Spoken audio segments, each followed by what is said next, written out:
साथियों नमस्कार।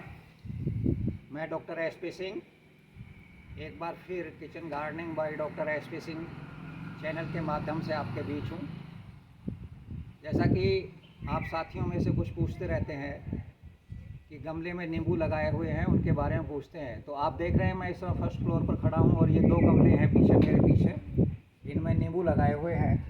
देखिए ये नींबू जो है, दोनों पौधे लगभग 2 साल के हो गए हैं। 2 साल पहले ये लगाए थे, 14 इंची गमले में लगाए हैं, गमला बड़ा है। तो इनमें क्या है, जो अभी सर्दी के टाइम जब ये पत्ते गिरा रहे थे, पुरानी पत्तियां गिरती हैं नींबू की, उस समय मैंने आपको बताया था वीडियो में और फिर दोबारा से बता रहा हूँ। मैंने ये ब्रांच जो थी, जो शाखा थी, उसका अग्रभाग देखिए ये काटा था इसे, और मैंने कहा था कि इससे ब्रांचिंग, नंबर ऑफ ब्रांचिंग बढ़ जाएंगी, शाखाएं ज़्यादा हो जाएंगी नींबू के पौधे पर। तो देखिए ये यहाँ से काटने से एक शाखा ये निकली, दूसरी शाखा ये निकली है, इस पर फ्लावरिंग हो रही है, तीसरी शाखा ये देखिए छोटी, 3 शाखाएं, एक शाखा की, एक ब्रांच की 3 ब्रांच हो गई, और ये इस पर फ्लावरिंग भी आ रही है। तो इस तरह से आप देखेंगे कि अगर आप ये दूसरी ब्रांच है, ये देखिए एक ये काटी थी मैंने उस समय सर्दी के दिनों में, ये स्कैटिए से काटने से एक ब्रांच ये निकली है, फ्लावरिंग इस पर देखिए हो रही है, कितनी अच्छी फ्लावरिंग आ रही है, और दूसरी ये है, और तीसरी यहाँ से निकली है। तो एक ब्रांच अगर आगे से काट दी तो 1, 2 और 3 और 4 ब्रांच, एक की जगह 4 ब्रांच होंगी। तो इस तरह से नंबर ऑफ ब्रांच बढ़ेंगी, नंबर ऑफ लीव्स बढ़ेंगी, और पौधा हेल्दी होगा, और उस पर नंबर ऑफ फ्लावर्स भी ज़्यादा आएंगे। क्योंकि नींबू में जनरली जो ब्रांच ग्रो करती है, जब शाखा बढ़ती है, तो तभी उसमें फ्लावरिंग होती है। तो इस तरह से देखिए नींबू में ये आप देख रहे हैं, ये मार्च का महीना है और ये आधा मार्च लगभग ख़त्म हुआ है। ये देखिए आप, इसमें से फ्लावरिंग होकर के और फ्रूट सेटिंग हो गई है। नींबू है ना, ये बन रहे हैं नींबू, देख रहे हैं आप गुच्छे में। तो इस समय देखिए दोनों पौधों पर इतने फ्लावर्स आए हुए हैं। मैं आपको दिखाता हूँ किस तरह गुच्छे में आए हुए हैं। ये देखिए कितनी अच्छी फ्लावरिंग हो रही है, देखिए ये देखिए, और फ्रूट सेटिंग हो गई। तो इस तरह से आप देखेंगे कि जितने फ्लावर लगे हुए हैं, ये तो हज़ारों की संख्या में नींबू लगेंगे, लेकिन अगर इसमें से 5% भी नींबू सेट होकर के 5% नींबू भी बच गए तो काफ़ी नींबू उन पर लगेंगे। तो इस तरह से देखेंगे कि 2 साल का पौधा जो है, फ्लावरिंग अच्छी हो करके, और इसमें नींबू पोलिनेशन होने के बाद नींबू सेट हो चुके हैं।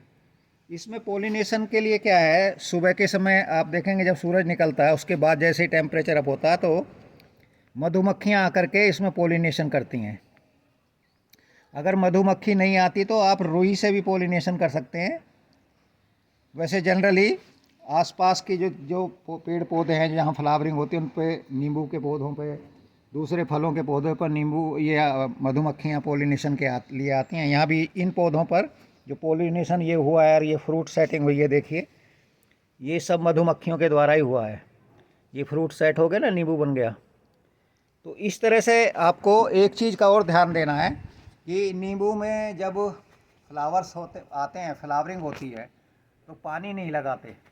लेकिन क्योंकि ये गमलों में हैं और टेम्परेचर अप हो रहा है, तो इनमें 1.5 से 2 लीटर पानी रोज़ाना डाला जा रहा है। ध्यान रखें कि फ्लावरिंग के समय पानी ज़्यादा ना भरें, नमी ज़्यादा नहीं रहनी चाहिए गमले में। इतनी नमी रखिए कि पौधा सूखने न पाए। तो ये फ्रूट जब सेट हो जाएंगे, जब मटर के आकार के हो जाएंगे, फिर इसमें पानी आप अच्छी मात्रा में पानी देंगे।